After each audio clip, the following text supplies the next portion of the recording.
Some people don't make much money and are broke, while others make a lot of money and are the classy type of broke. Brocade. I always thought it was so weird that of all the classes I took in school, there was not a single class that helped me to understand money habits and money management. And I know if you go to college for it, that's great. But I always found that so interesting. And I even asked one of my teachers why she thought it was. And she said, your parents are supposed to teach you. And I was like, well, what if your parents don't know? From what I've seen on YouTube, Twitter, Reddit, and other media outlets online, the extent of the financial advice most people's parents give them is pay your credit card bill on time, save some money from your occupation when it pays you, and go to trade school, uni, or college so you can actually increase your earning potential. But there's so much nuance when it comes to personal finance. So first things first, the not so obvious one that I'm gonna throw out there, but I absolutely stand by, is your mindset around money. So I have another video, it is on the abundance mindset. Went from working multiple jobs at one time, door dashing, you name it, I tried it, and still not really being able to pay my bills, to currently having up to 6-figure months. What rich people won't tell you is a lot of this is mental. If I no laugh, I go cry. So it's better I laugh, even if I have to force it. If you have generational trauma in regards to money, where like, for example, you didn't come from money, maybe money is like a stressful topic for you because of the environment you grew up in or the habits you saw from your parents. One of the things I had to fix with my money mindset was being fearful of it and being afraid to like check my bank account. Habits like that are not only irresponsible, it keeps you from being able to make adjustments in order to reach better financial goals. So your mindset around money is actually really important. You shouldn't have to fear it. It shouldn't stress you out. It should be something that you can confidently confront and learn how to control it. Don't let it control you. You know them ones, yeah? Where you're actually nervous to check your bank account because you've been spending more money than you're accustomed to over the past couple of days? If I no laugh, I go cry. So it's better I laugh, even if I have to force it. Shombo, listen to me. Shombo, pre your banking apps every 2 to 3 days at least, if for nothing more than to ensure that no fraudulent activity is going on in your checking account, credit card statements, or savings account. Emotional, damn it! Hands down, the most optimal way to save up a savings account that has 3 to 6 months worth of expenses covered and avoid being in massive amounts of debt is to have a self-imposed credit card limit that is independent from the one that the bank has allotted you. So I was helping a shorty I'm dealing with, you know what I'm saying? I'll be out here in these streets, these dating streets, get a credit card. And they gave her a $2,000 limit at 19, basically. Yo, they were plotting on her downfall. I'm not gonna cap.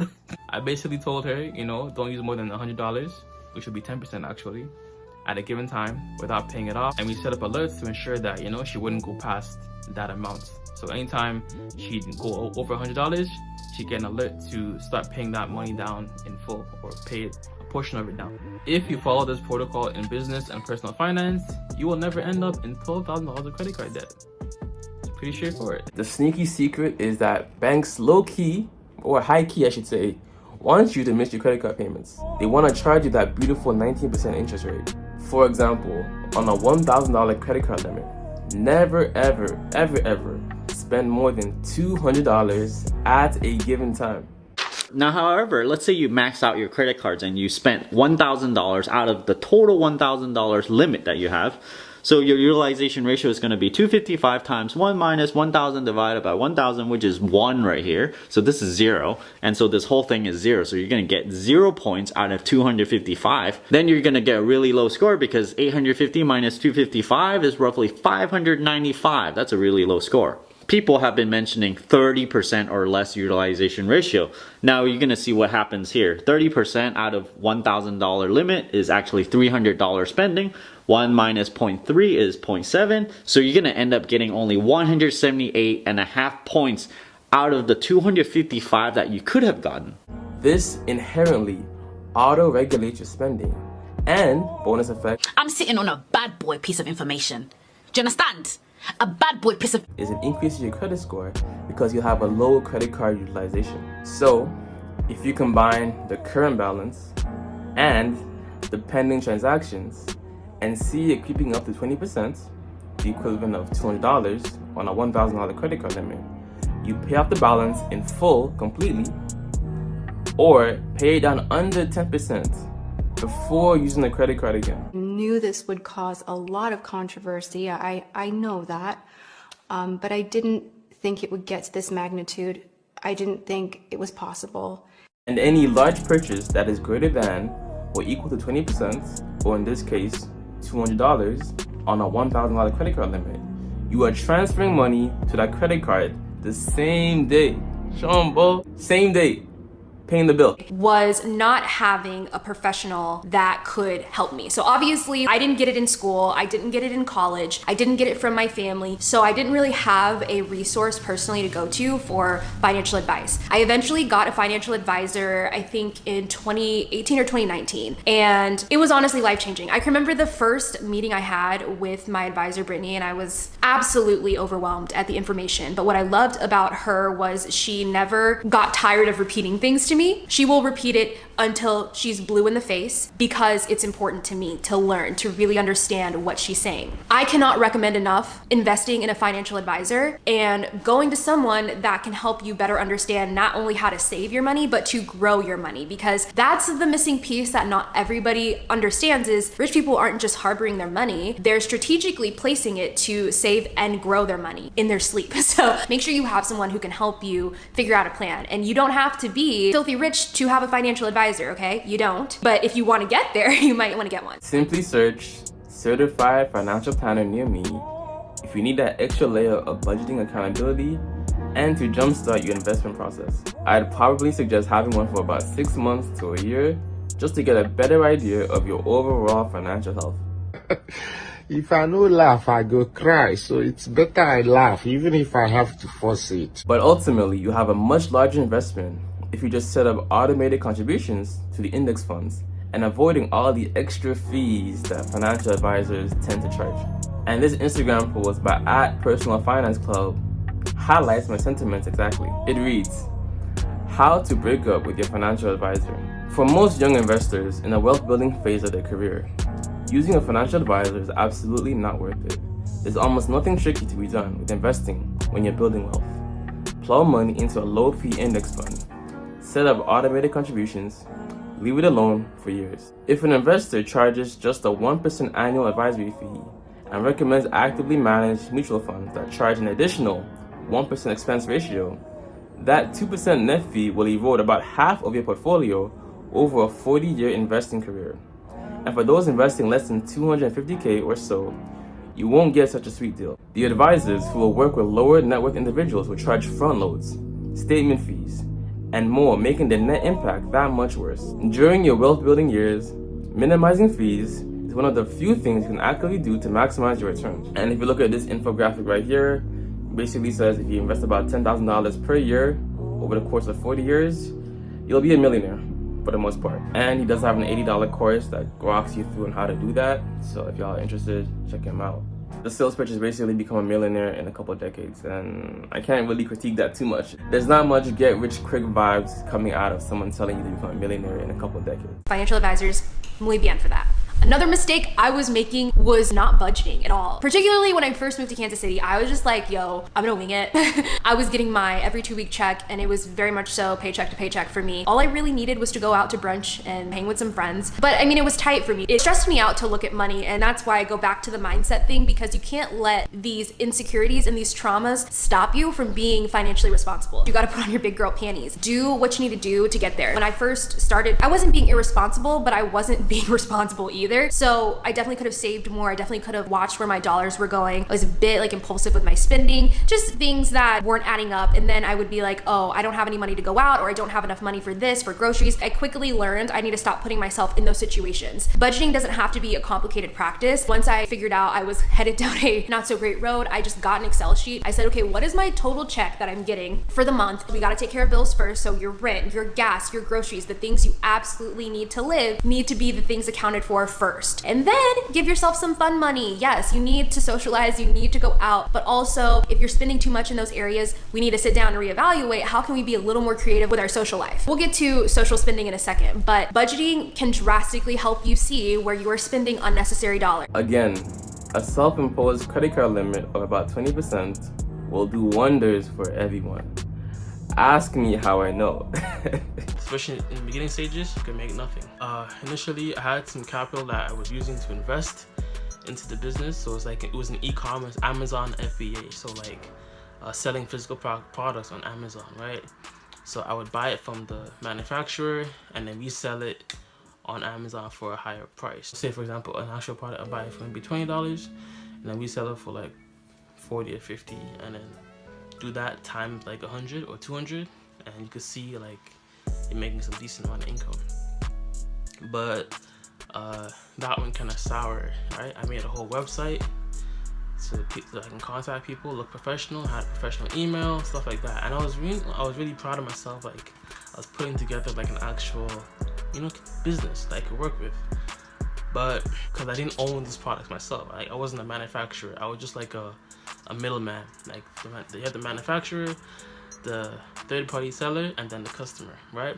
But if the manufacturer decides not to sell it anymore, or they decide to sell it to other people, and those people on Amazon like lower the price, then that affects me and my margin. So I started losing a lot of money, and rather than maybe use my own capital, use my own physical money that I had, I started spending the money to buy more products with my credit card, and hence you can see how I started getting into credit card debt.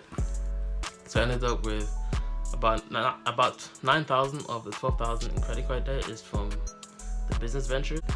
Obviously, when you don't pay your minimum payment on your credit card in time, you start charging your interest, and when they charge interest on $1,000 worth of like credit, it can pile up pretty quickly. And of course, transferring a minimum of 10 to 30% of the amount you're paid to your savings accounts, so you're paying yourself first before your other bills, is essential. A good protocol I live by is if my monthly expenses with rent, transportation, and food totals to about $1,500, you want anywhere between $4,500 to $9,000 saved up, so you're covering between 3 to 6 months worth of expenses. My nigga, I'm glad you said this. I'm glad you have that position. Between $4,500 to $9,000 should be your savings goal, and then you move on to the long-term part of investing, right? You can't be investing and you can't even pay your own rent. Okay, so social spending.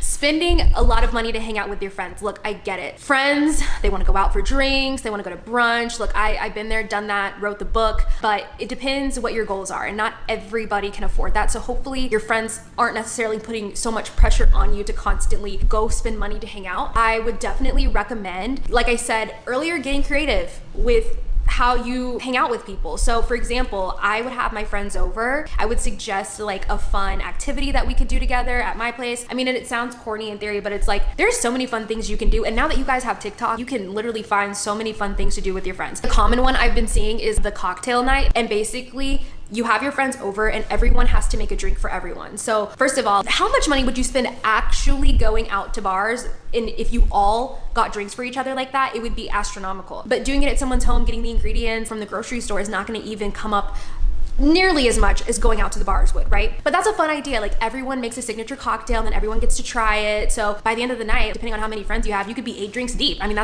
don't do that, but I'm just saying, think creatively, have your friends over, do something fun at the house. You guys don't even have to worry about bopping around to bars in your Charlotte Russe dress in 12-degree weather. Now, as someone who goes on about 1 to 3 days per week, the biggest hack has been to skip the food and just get non-alcoholic drinks for her and I when setting up the dates. I mean, I don't want her throwing up anyways, if you know what I mean.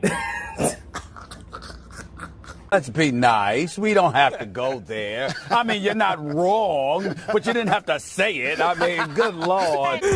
If you know, you know. If you don't know, you're not supposed to know. It's not like I consume alcohol anyways. I don't drink, I don't even smoke. But straight juice or water is a phenomenal savings hack. When on a night out with your boo thing, the homies, girls' night outs, or on a date. At least until you reach certain milestones financially.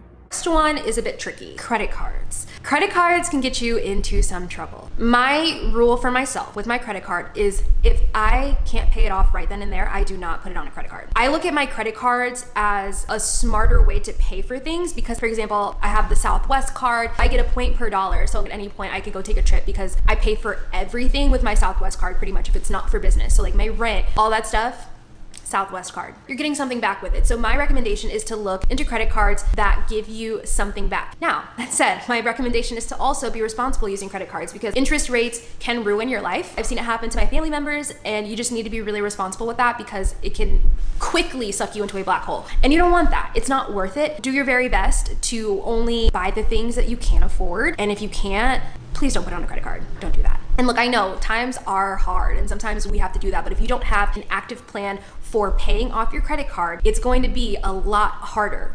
Just think it through and figure out what is the best option going to be if you absolutely have to use your credit card. A self-imposed credit card limit of 20%. Need I say any more? This shit auto-regulates your spending. No cap, like nothing else. Just another example, if your limit is $500, your self-imposed limit should be $100. So if you combine the current transactions and the pending transactions and see it creeping past $100, pay it down under 10%, in this case $50, before using a credit card again, or just pay it off entirely, and then begin using a credit card again. But if you're already in a lot of credit card debt, watch this video right here on screen and link in the pinned comment on how I legally deleted over $8,000 of credit card debt that went into collections. Or watch my other video right here on the hidden costs of moving in with your boyfriend or girlfriend. But as always, if it doesn't feed you, don't water it, and too much of any good thing is good for nothing. How you lot doing today? Stay with me. I am doing more, saying less, and keeping that same energy. No cap. Flip the script. I'm out. Deuces. Bye. I can't take it slow. So give your salinga, my babe. Lobinga na kosa mboye. Yakato bongi sa, my babe. I can't take it slow. You making me say I